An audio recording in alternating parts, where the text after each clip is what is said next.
예, 우리 옆 사람하고 인사하겠습니다. 하나님의 전을 세웁시다. 이렇게 인사하겠습니다. 하나님의 전을 세웁시다. 예, 하나님의 전을 세웁시다. 예.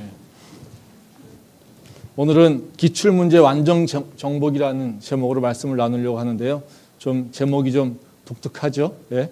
근데 말씀을 드시면 왜 이렇게 제목을 뽑았는지 이해하실 수 있을 것 같습니다.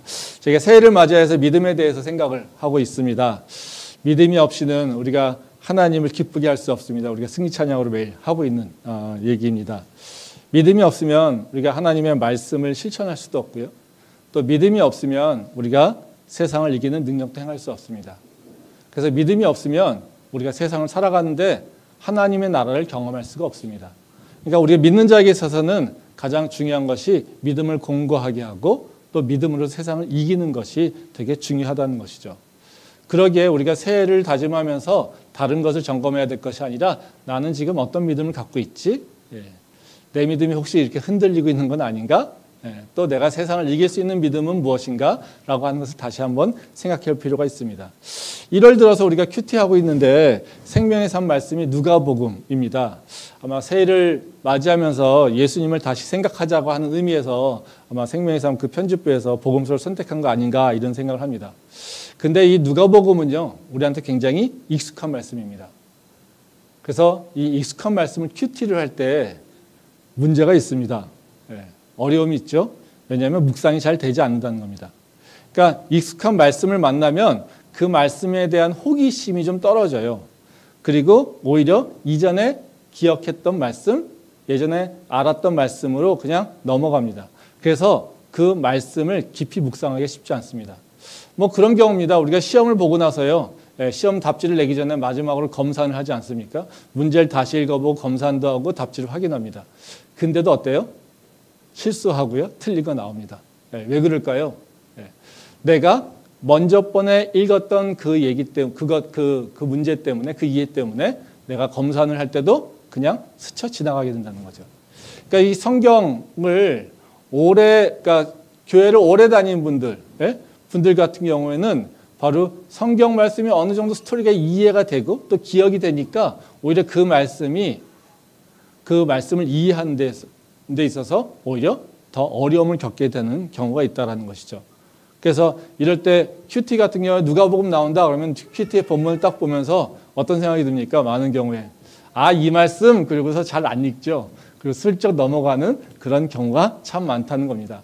여러분이 그렇다는 게 아니라 제가 그렇다는 겁니다. 그래서 그러니까 그런 거를 우리가 극복해 나가야 된다는 거죠. 근데 재밌는 건 뭐냐면요. 하나님의 말씀 신기하게도 이전에 알고 있었던 말씀도요. 다시 깊이 묵상하게 될 때 새롭게 조명이 됩니다. 왜냐하면요. 성경 볼 때마다 사실 우리한테 느껴주는 이 메시지나 또 우리한테 주는 교훈이 좀 다르게 그리고 다른 관점에서 우리를 바라보게 하는 게 있습니다. 그 이유는 다른 게 아니라 우리가 성경은 내 지식으로 이해하는 것이 아니라 바로 성령께서 조명해 주실 때 그 조명해 주신 것을 볼 수 있기 때문에 그렇다는 거예요. 그래서 말씀은 우리에게 생명의 양식과도 같잖아요. 근데 그 양식이라고 하는 것은 똑같이 계속해서 동일한 걸로 오는 것 같지만 사실 그때 나한테 필요한 영양소를 공급해 준다는 거죠. 그래서 우리가 말씀을 익숙한 그것에 머물러 있지 말고 계속해서 성령께서 알려주시기를 소망하는 마음으로 기도하면서 큐티를 할 필요가 있습니다. 그러면 우리한테 새로운 그 의미로 다가오게 된다는 거죠. 이제 오늘 저희가 나누려고 하는 말씀은 누가복음의 말씀입니다. 예수님이 공생애를 시작하기 전에 시험을 받는 장면입니다. 예수님께서 40일의 금식을 하신 이후에 성령에 이끌려서 광야로 끌려갑니다. 그리고 마귀에게 시험을 받습니다. 이 내용은 교회를 조금만 다닌 분들은 매우 익숙하죠. 그래서 이 말씀을 좀 깊이 생각하기보다는 우리가 이렇게 듣고 있는 또는 기억하는 정도에서 몇 가지 단어를 생각합니다. 그게 대부분 뭡니까? 그냥 예수님께서 승리하신다. 예수님께서 시험을 이기셨다. 이런 정도로 생각이 됩니다. 근데요, 이 말씀은 그 정도만 가지고 이해하기는 참 아까운 말씀입니다. 왜냐하면요, 이 예수님께서 시험 당하시는 장면은 우리가 믿음의 여정에 삶을 살아가는 데 있어서 매우 중요한 말씀이기 때문에 그렇습니다. 우리가 예수님을 알게 되고 믿음의 삶을 시작하게 됩니다. 그런데 그 믿음이라고 하는 것은 고정되어 있는 것이 아니라요. 그 믿음도 성장을 하게 되면서 열매를 맺게 됩니다. 근데 이 믿음이 성장하고 열매를 맺는 과정 속에서 우리는 반드시 통과해야 될 것이 있습니다. 그게 바로 영적 시험입니다. 근데 그 시험을 어떻게 통과해야 될지를 잘 보여주고 있다는 거죠. 아, 믿었으면 시험도 없으면 좋을 텐데 이런 생각하지만요. 근데 우리 삶에서는요, 반드시 시험이 있습니다. 열매를 맺기 위해서는 반드시 통과해야 될 시험이 있다는 거죠. 뭐 농부를 다 보시면 농부의 그 사람들 농사 짓는 것을 보게 되면요, 열매가 씨앗이 뿌려져서 가을에 추수할 때까지는요, 그 모든 그 씨앗들이 다 열매를 맺지 않습니다. 어떤 것들은 맺고요, 어떤 것들은 맺지 못하고 죽습니다. 그거는 뭐겠습니까? 그 1년의 세간 동안에 바람과 비와 뭐 햇빛을 여러 가지 그 풍수해를 이겨내고 있는 낸 씨앗만이 열매를 맺을 수 있다는 거죠. 우리 안에 예수님의 그 믿음의 씨앗이 뿌려졌습니다. 모든 사람이 다 하나님께서 기뻐하신 열매를 맺을 수 있느냐? 그렇지 않다는 겁니다. 우리 안에 믿음의 씨앗이 뿌려져 있어도 바로 우리 안에 바로 그 씨앗이 성장하는 과정 가운데 우리는 시험을 직면하게 된다는 거죠. 그래서 그 시험을 이긴 자만이 우리가 열매를 맺는 그런 기쁨을 누릴 수 있다는 거죠. 그래서 우리가 믿음의 삶을 살아갈 때 반드시 시험이라고 하는 것을 통과해야지 그 믿음이 성장하게 된다는 겁니다. 그런데 우리는 시험을 봐본 적이 없습니다. 그러니까 예수님께서 어떻게 해요? 시험을 미리 보시고 우리한테 그 시험을 어떻게 이길지를 알려주시는 게 바로 이 부분이라는 거죠. 그러니까 이 말씀은 그냥 예수님께서 시험 받았어. 예수님께서 이기셨어. 이걸로 단순하게 이해하기는 너무 아까운 말씀이라는 겁니다. 오늘 읽은 말씀은 이제 예수님이 시험을 받는 내용에 대해서 설명하고 있죠. 시험의 종류는 세 가지입니다. 그 하나는 돌을 떡으로 되게 만들라는 것, 그리고 사탄에게 절하라고 하는 것, 그 다음에 성전 꼭대기에서 뛰어내리라고 하는 것. 이 세 가지입니다. 근데 이 세 가지를 예수님께서 다 통과하시고 이겨내셨다는 겁니다. 그리고 이 세 가지 통과하시니까 예수님께서 성령의 능력으로 다시 갈릴리로 돌아가셨다는 거죠. 지난 금요일 예배에 저희가 이 말씀을 가지고 시작을 했습니다. 우리가 시험이라고 하는 것이 뭐냐? 우리한테 어떤 의미가 있느냐? 우리의 삶의 현장에서 또는 때로 나와서 우리가 어려움에 겪습니다. 근데 이 시험을 통과하게 되면요, 우리가 어떤 모습을 변하게 되냐면 성령의 충만함으로 성령의 능력으로 더딥힘이 된다고 했습니다. 즉 마치 예수님께서 이 시험을 통과한 이후에 바로 성령의 능력으로 가득 차서 그 안에서 다시 갈릴리 삶의 현장으로 돌아가셨다는 거죠. 그러니까 우리가 말씀하신 대로 시험을 이기게 되면 우린 더 성령의 능력으로 살아가는 사람으로 변화갈 수 있다는 겁니다. 그래서 지난 금요일에는 저희가 시험이 갖고 있는 의미, 우리 삶에서 의미를 바라봤고요. 근데 이제 오늘부터 이제 3주 동안 뭐를 생각해 보려고 하냐면요. 그러면 우리가 어떤 시험을 통과해야 되느냐, 그 시험의 내용에 대해서 생각해 보려고 합니다. 그래서 지금 말씀드린 대로 돌을 떡덩이로 만들려고 하는 거, 그리고 사탄에게 절하라고 하는 시험, 그 다음에 성전 꼭대기에서 뛰어내리라고 하는 그 시험, 이것이 우리한테 어떤 의미가 있는 것인지, 그리고 이 시험을 우리는 어떻게 풀어야 될 것인지, 그리고 그 시험을 이겼을 때 우리에게 어떤 기쁨이 있는 것인지 이것을 생각해 보려고 합니다. 근데 이제 이게 다 시험이니까 문제잖아요. 그렇죠? 근데 문제를 바라보는 시각이 있어야 되겠죠. 우리가 수학 문제를 풀려도요. 수학 문제도 모든 시험을 풀면 그 시험을 분석하는 방법이 있습니다. 뭡니까? 그 문제의 출제 의도가 뭐냐? 그 문제의 정답이 뭐냐? 그 문제를 어떻게 해결할 거냐, 이해할 거냐, 그리고 문제의 정답이 뭐냐, 이것을 이렇게 분석을 합니다.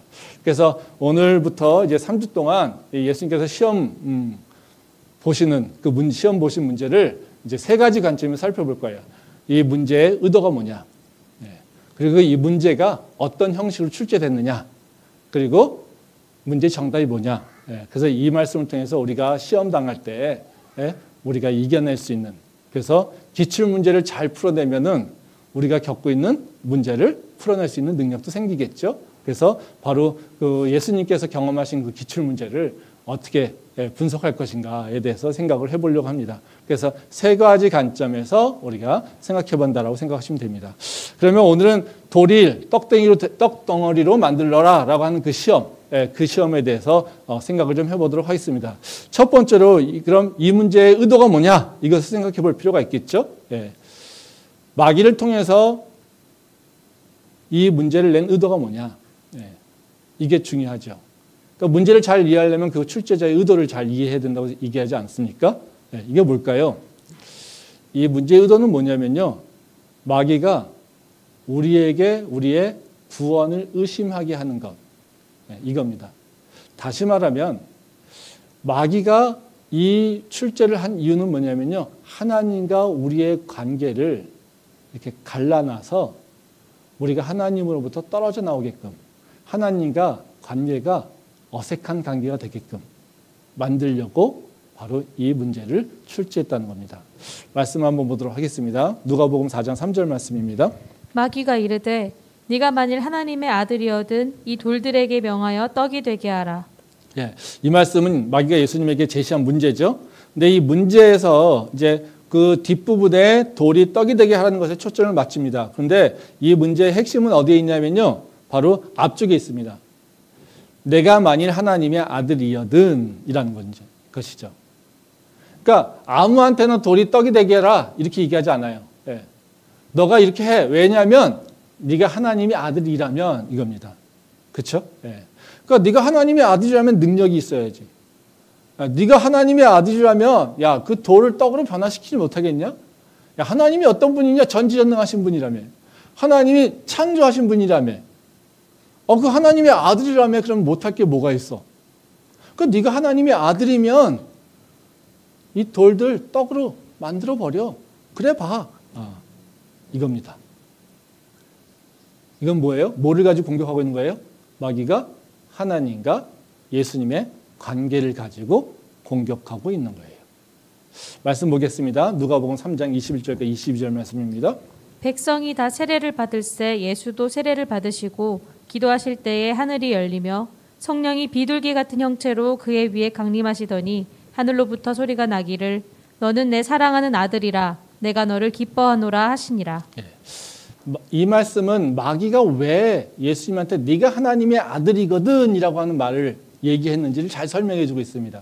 이 누가복음 3장 이 앞절에 시험 당하기 전에 예수님께서 행하신 일, 받으신 일은 뭐냐면요, 바로 세례를 받았어요. 그 세례를 통해서 이제 증명된 게 있습니다. 여기 보면 22절 뒷말씀에 뭐라고 합니까? 하늘로부터 소리가 나기를 너는 내 사랑하는 아들이라 내가 너를 기뻐하노라 이렇게 얘기하고 있습니다. 즉 앞쪽에서 세례식을 통해서 지금 뭐가 선포됐습니까? 하나님의 말씀이 선포됐어요. 이 자는, 예수는 내 사랑하는 아들이야 이렇게 얘기했어요. 그 아들도 사랑하기 위해서 40일의 금식 기도를 하고, 그 금식 기도를 하고 났는데 바로 어떻게 해요? 마귀, 그 성령께서 이끌려서 마귀 앞에 가서 시험을 당하고 있는 겁니다. 마귀의 첫 번째 지금 질문이 뭡니까? 네가 하나님의 아들 맞아? 이 얘기를 하고 있는 거죠. 지금 뭘 부인하고 있는 거예요? 하나님께서 예수님의 세례 때 바로 선포하신 말씀, 너는 내 사랑하는 내 아들이야 라고 하는 그 말씀을 지금 공격하고 있는 거라는 거죠. 이거는 뭐 새로운 그 마귀의 공격 방식이 아닙니다. 마귀는 항상 이렇게 해왔습니다. 말씀 한번 더 보도록 하겠습니다. 창세기 3장 1절부터 4절 말씀입니다. 그런데 뱀은 여호와 하나님이 지으신 들짐승 중에 가장 간교하니라. 뱀이 여자에게 물어 이르되 하나님이 참으로 너희에게 동산 모든 나무의 열매를 먹지 말라 하시더냐. 여자가 뱀에게 말하되 동산 나무의 열매를 우리가 먹을 수 있으나 동산 중앙에 있는 나무의 열매는 하나님의 말씀에 너희는 먹지도 말고 만지지도 말라 너희가 죽을까 하노라 하셨느니라. 뱀이 여자에게 이르되 너희가 결코 죽지 아니하리라. 이 말씀 다 아시는 말씀이죠. 뱀이 아담과 하와를 타락하게 하는 장면입니다. 죄가 우리한테 들어오는 바로 그 사건이죠. 뱀이 하와에게 하는 말이 뭡니까? 1절 말씀에 보면 뒷절에 그럽니다. 하나님이 참으로 너희에게 동산 모든 나무 열매를 먹지 말라 하시더냐 이겁니다. 그때 여자가 뭐라고 해요? 여자가 뱀에게 말하되 동산 나무의 열매를 우리가 먹을 수 있으나 동산 중앙에 있는 나무의 열매는 하나님의 말씀에 너희는 먹지도 말고 만지지도 말라 이렇게 얘기했다고 얘기합니다. 지금 사탄이 뭘 확인하고 있어요? 야, 선악과 저거 진짜 먹지 말랬어? 지금 아담과 하와는 뭘 기억하고 있어요? 아, 먹지 말라고 그랬어. 이걸 기억하고 있어요. 근데 뱀이 와가지고 뭐라고요? 아, 진짜야? 진짜야? 죽어. 그랬더니 에이, 죽지 않아. 지금 뭘 부인하고 있는 겁니까? 아담과 하와에게 하신 하나님의 말씀을 지금 사탄이 지금 다시 의심하게 하고 그것을 깨버리게 하는 거라는 것이죠. 우리가 사탄에게 직면하는, 그러니까 사탄이 우리를 시험하는 근본적인 의도는 뭐냐면요. 우리가 넘어지고 우리가 죽게 되고 고통을 당하고 이런 거 아닙니다. 네. 우리가 엄청난 어려움을 겪게 되고 이런 게 사탄이 원하는 목적이 아닙니다. 그러니까 사탄은 때로는요, 우리한테 고난도 주기도 하지만 때로는요, 많은 축복같이럼 이렇게 말 편안하게 해주기도 합니다. 근데 그 사탄이 원하는 건 뭐냐면요, 어둠의 세력이 원하는 건 뭐냐면요, 다른 거 아닙니다.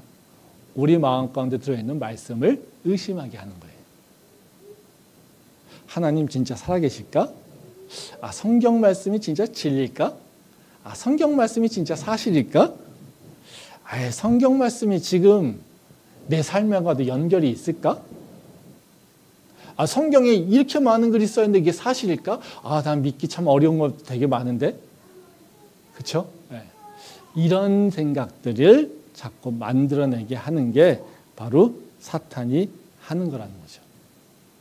그래서 시험은 다른 게 아닙니다. 우리가 육체로 막 뭔가 고통을 이겨내고 이런 거 아니에요. 네. 뭐요? 하나님의 말씀을 내가 의심하게 하는 것, 이것이 바로 진짜 시험이라는 거죠. 그래서 내가 지금 마음속에 성경이 바로 하나님의 영감으로 쓰여진 바로 하나님의 말씀이라고 하는 것에 확신이 없다라면 나는 지금 뭐 하는 걸까요? 삶이 아무 문제 없어도요, 나는 지금 시험 당하고 있는 겁니다. 시험에 빠져 있는 겁니다. 아, 하나님이 살아계시다라고 하는, 그리고 하나님이 나의 삶의 주관자라고 하는 그 믿음, 그 약속이, 하나님께서 하신 말씀이 내 마음 가운데 지금 의심이 있어요? 잃어버리고 살고 있어요? 그럼 지금 나는 뭐예요? 네, 어둠의 공격을 받고 있다는 거예요. 내가 얼마나 말씀을 기억하며 살고 있는지, 말씀이 내 삶과 어떻게 연관되어 있는지를 내가 지금 스스로 평가해서 그 말씀과 내 삶이 연결이 되고 있지 않다면 나는요, 지금 매일 교회에 와서 예배 드릴 수 있다 하더라도 내가 혹시 목사다, 내가 장로다, 내가 권사다, 내가 집사다, 직분에 상관없이요, 그렇다면 나는 지금 어둠에게 공격받고 있다는 거예요. 그러니까 고난과 고통 이런 걸로 생각하지 마시고요, 내 마음 가운데 하나님의 그 말씀이 진짜로 진리로 받아들이고 있는가, 그 말씀을 내 삶 속에서 지금 영향력 있게 내가 지금 기억하고 있는가, 이것을 생각해 볼 필요가 있다는 것이죠. 그것이 흔들리고 있다면 나는 시험받고 있으니 다시 하나님의 말씀을 기억해야 됩니다. 그런 깨어있음이 우리 캠퍼스의 모든 성도들이 있기를 소망합니다.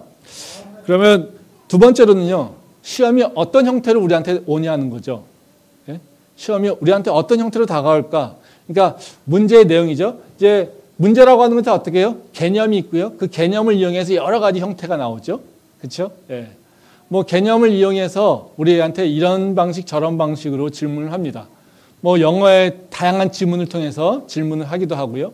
또 수학에서 다양한 형식으로, 수식으로 말로 이렇게 표현을 해서 바로 그 질문합니다. 그러면 바로 하나님의 말씀을 의심하게 하는 그 의도를 갖고 있는 그 사단의 문제가 나한테는 진짜 어떻게 보여질까라는 거죠. 어떻게 보여질까요? 다른 방식이 아니라요, 많은 경우에 세상의 고난과 실패, 어려움, 환난이라고 하는 그 맥락 속에서 나한테 올 수 있는 가능성이 있다라는 겁니다. 말씀 보도록 하겠습니다.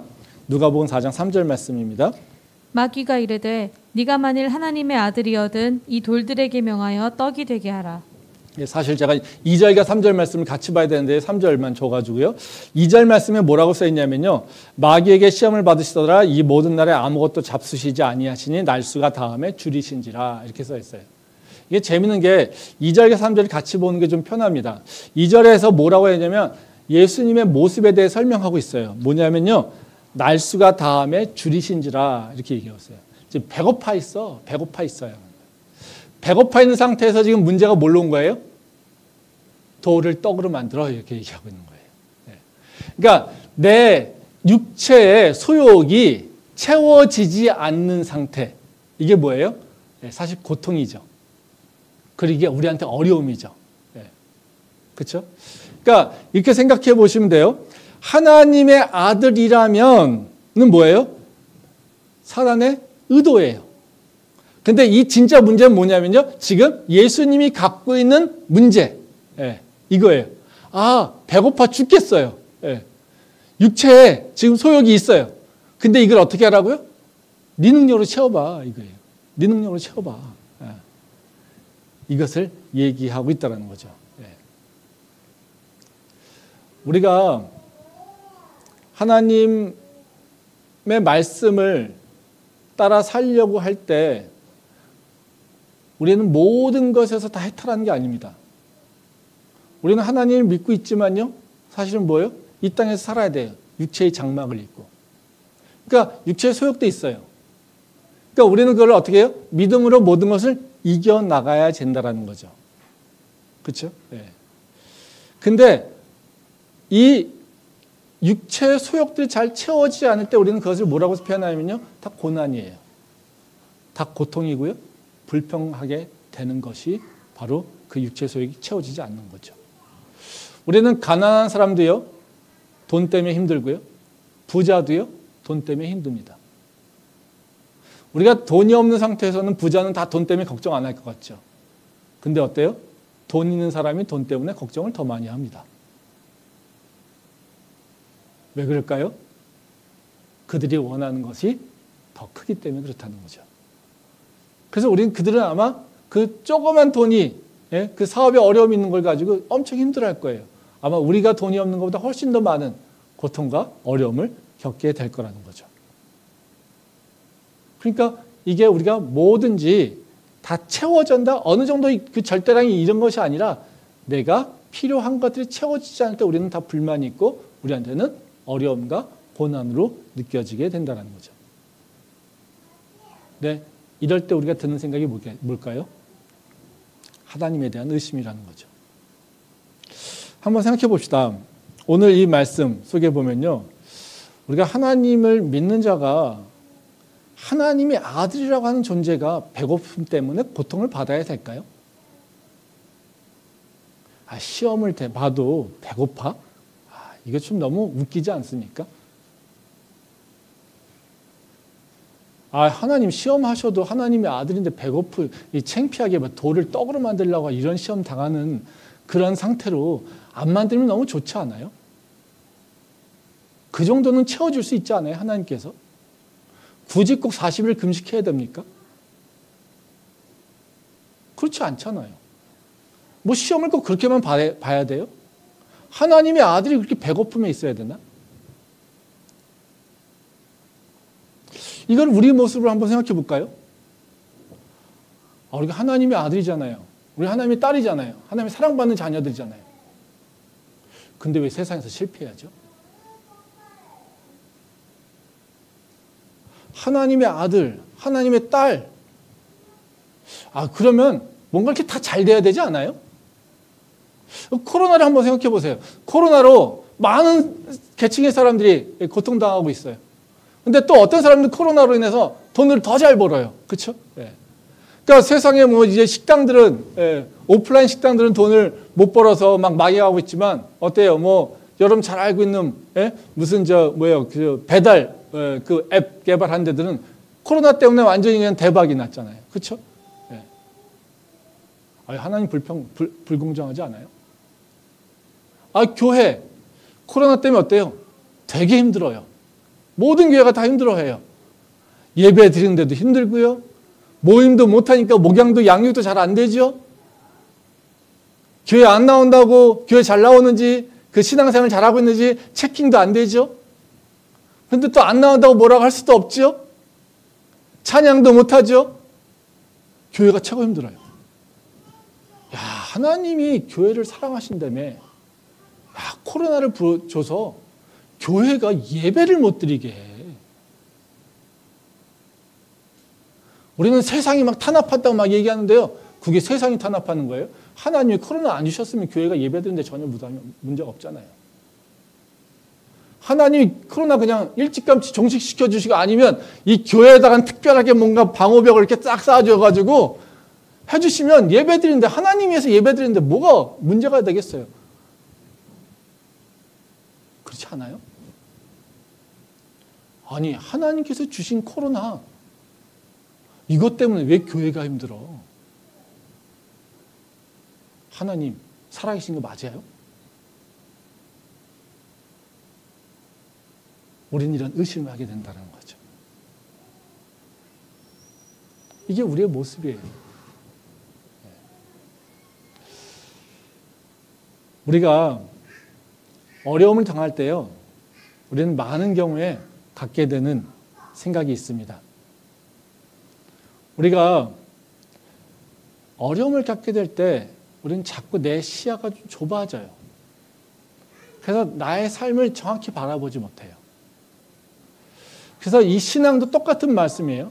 우리가 믿음을 갖게 되면요, 어떤 문제에 빠질 수 있는, 부작용에 빠질 수 있냐면요, 바로 환원주의라고 하는 그 부작용에 빠질 수가 있어요. 그러니까 환원주의는 다른 것이 아니라요, 아주 세세한 일에 집중하게 되니까 큰 그림을 못 보는 거예요. 그러니까 나무 한 그루 한 그루에 집중하면 어때요? 숲의 모양을 못 보죠. 그래서 우리가 믿음이 들어왔어요. 근데 믿음이 들어온 다음에 하나님이 살아계시고 하나님이 중요하다는 걸 알아. 근데 그거를 알게 되고 중요성을 알게 되면서 문제는 뭐냐면요, 모든 것을 다 하나님으로 생각하고 그 시야에 갇혀서 하나님과 나의 고통 이 두 개만을 가지고 허우적대는 경우가 있다는 거예요. 말씀 한번 보겠는데요. 요한복음 9장 1절부터 3절 말씀입니다. 예수께서 길을 가실 때에 날 때부터 맹인된 사람을 보신지라. 제자들이 물어 이르되 랍비여, 이 사람이 맹인으로 난 것이 누구의 죄로 인함이니이까? 자기니이까 그의 부모니이까? 예수께서 대답하시되 이 사람이나 그 부모의 죄로 인한 것이 아니라 그에게서 하나님이 하시는 일을 나타내고자 하심이라. 이 말씀은 환원주의의 부작용을 잘 설명해 주고 있는 모습입니다. 그 제자들이 맹인으로 태어난 사람을 봤습니다. 그랬더니 제자들이 예수님에게 물어봅니다. 이 자는 누구의 죄로 맹인으로 태어났습니까? 이렇게 질문을 한다는 거죠. 제자들이 왜 이렇게 질문할까요? 제자들이 갖고 있는 생각이 있어요. 육체의 고통? 뭐 때문에요? 다 죄 때문에요. 죄가 있어? 육체의 고난이 있어요. 육체의 고난이 있어? 죄가 있어요. 그렇죠? 그러니까 맹인으로 태어났어요. 그러니까 이게 궁금한 거예요. 태어날 때부터 뱃속에서 죄를 졌나? 아니면 이 죄의 원인은 다른 데 있었나? 즉 맹인이라고 하는 것이 그렇게 우리한테 바람직한 건 아니잖아요. 우리가 원하는 모습은 아니잖아요. 그러니까 우리 원하는 모습이 아니게 태어난 건 분명히 원인이 있는 거죠. 그 원인은 뭐예요? 원하지 않은 것이 일어나는 거에는 분명히 죄가 있는 거예요. 그러니까 이게 누구 죄 때문이냐는 걸 생각하는 거죠. 그러면 이 부모의 죄인가?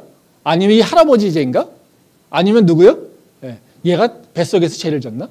이런 거죠.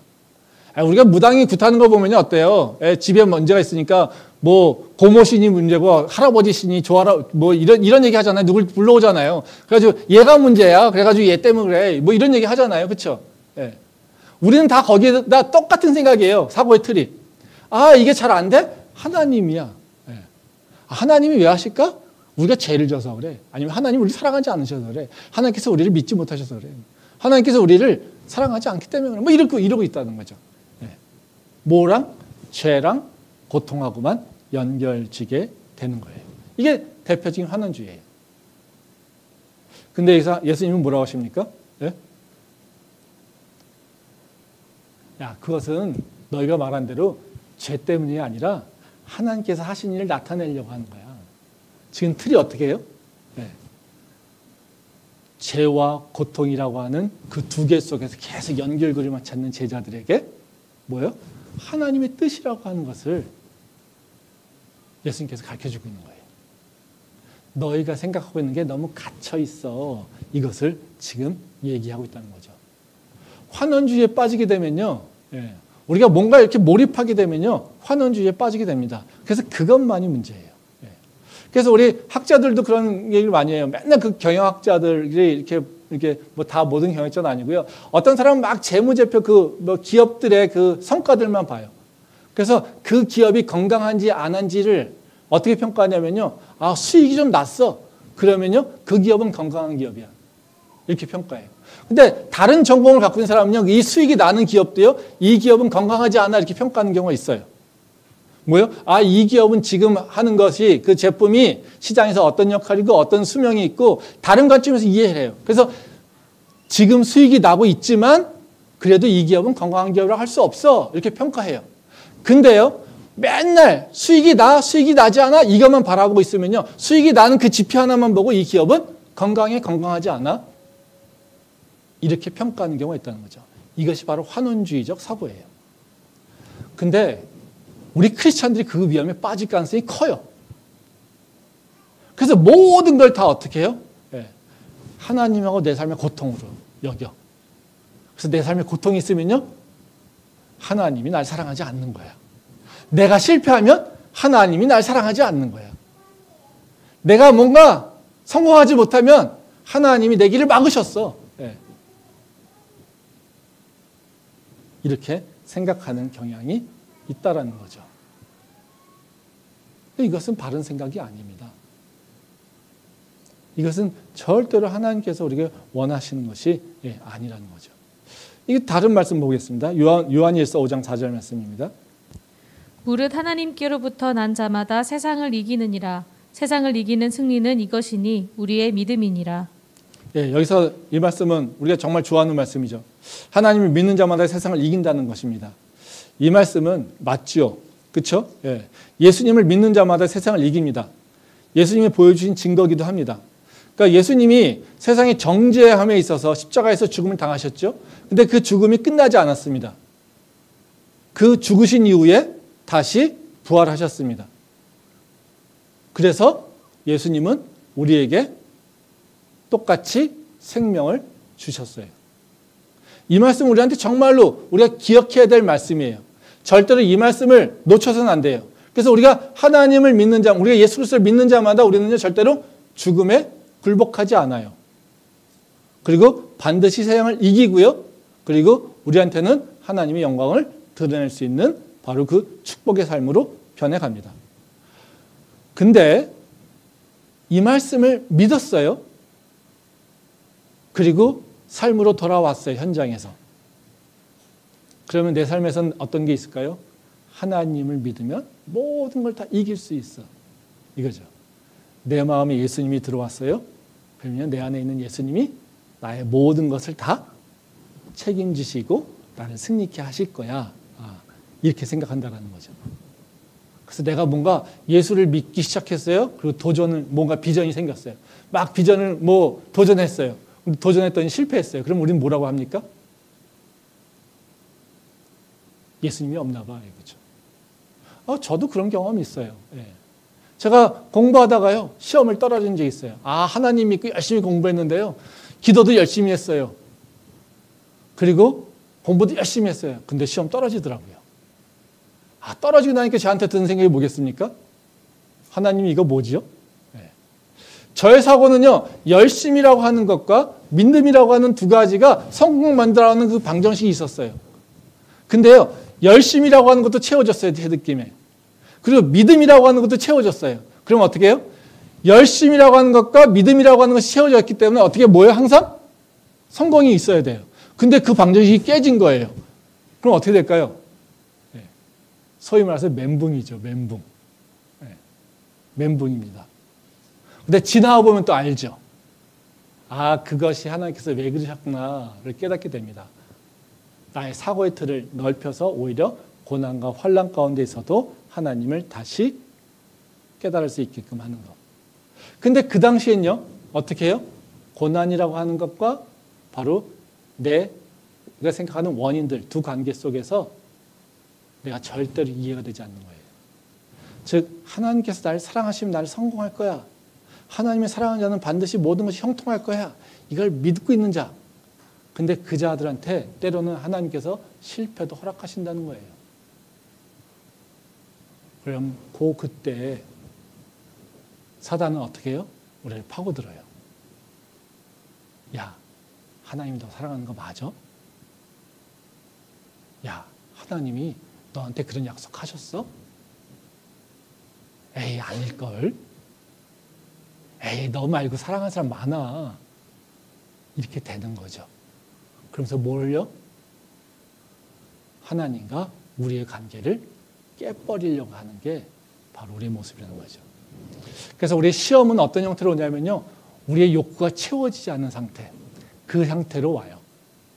그래서 욕구가 채워지면요, 하나님이 주셨다고 생각하고요. 욕구가 채워지지 않으면요, 하나님이 나를 사랑하지 않거나 하나님이 없다고, 이런 방식으로 우리는 해석하는 경향이 있다는 거죠. 이런 사고의 틀에 빠져 있으면 어떻게 해요?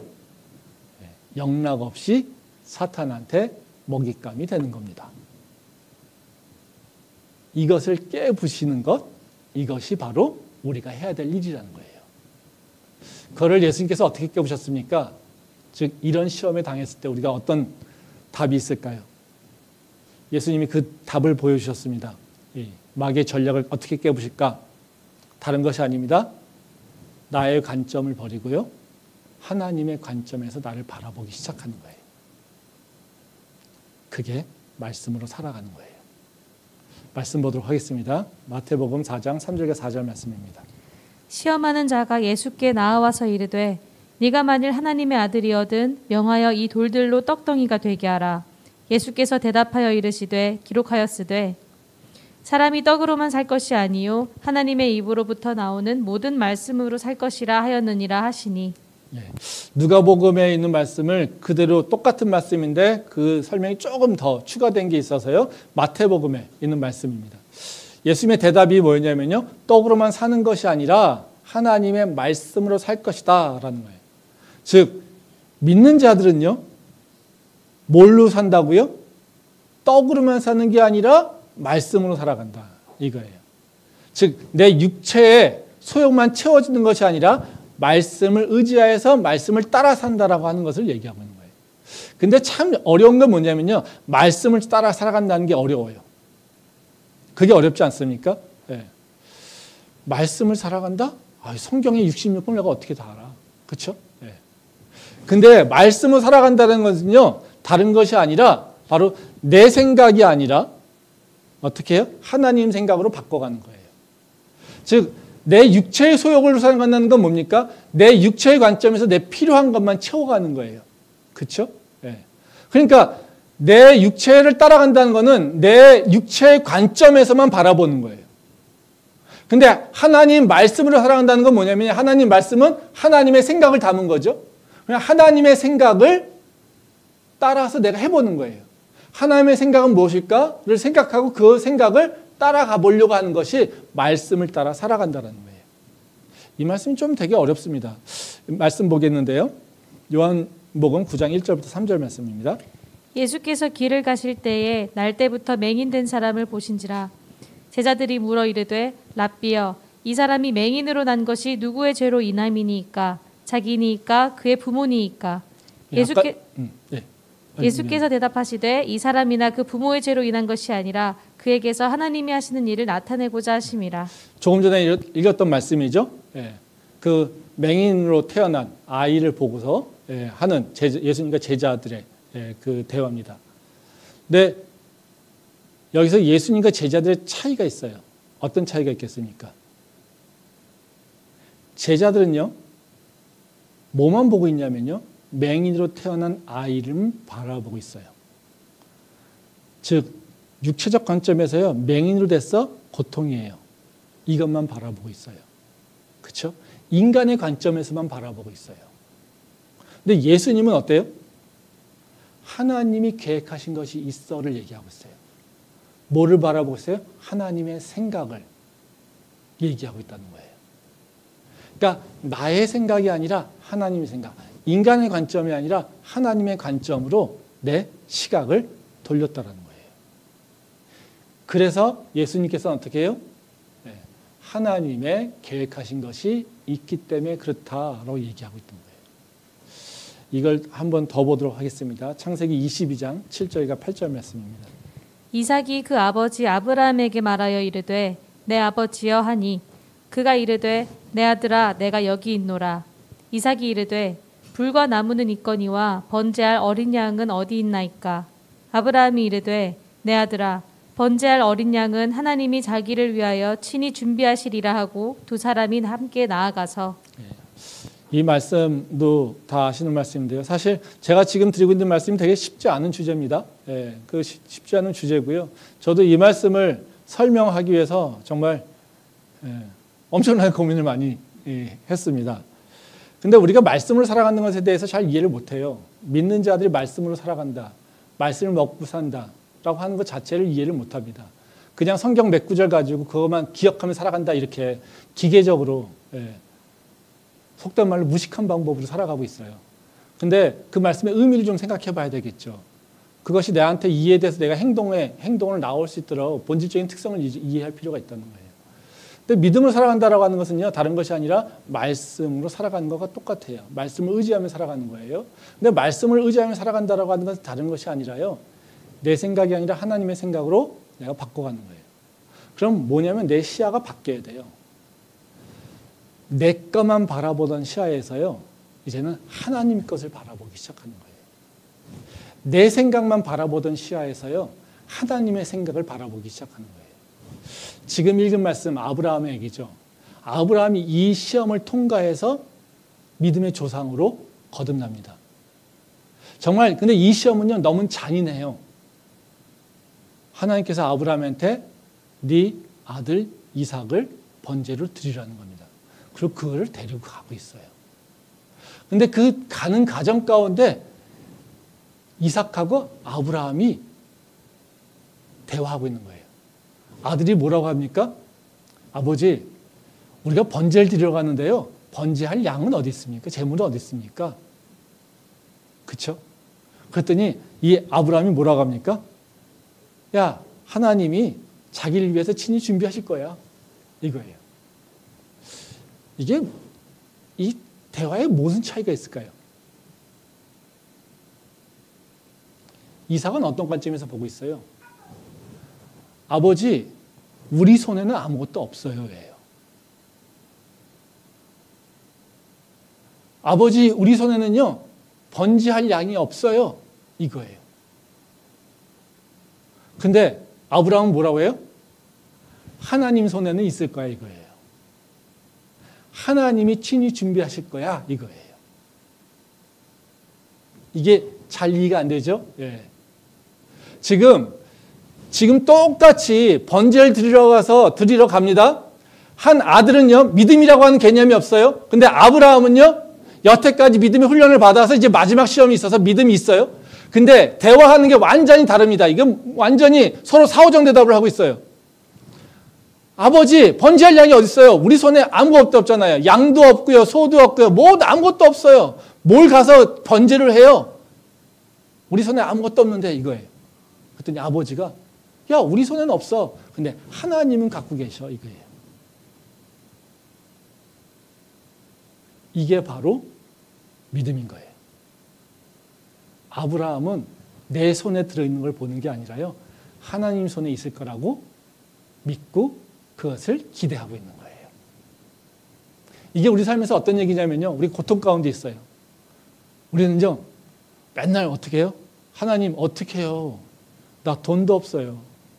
나요, 이 고난을 이길 수 있는 힘도 없어요. 하나님, 나 두려워요. 아, 내가 살 길 방도가 없어요. 하나님, 지금 삶 속에서 내 삶에 희망이 없어요. 나보고 어떡하라고요? 그래서 내 것이 채워지지 않아요. 그러니까 우리는 어떻게 해요? 하나님이 있을까? 하나님이 살아계실까? 하나님이 날 사랑하실까? 이러고 우리는 의심하게 되는 거예요. 그 사이를 지금 파고 들어오는 거예요, 어둠들이. 근데요, 하나님은요, 내 손에 없는 방도를 갖고 계세요. 내가 보지 못하는 길을 알고 계세요. 내가 가지고 있지 않은 능력을 가지고 있어요. 이게 하나님이 갖고 계신 거예요. 믿음이 없으면요, 내 손에 무엇이 들어있는가를 보고 살아요.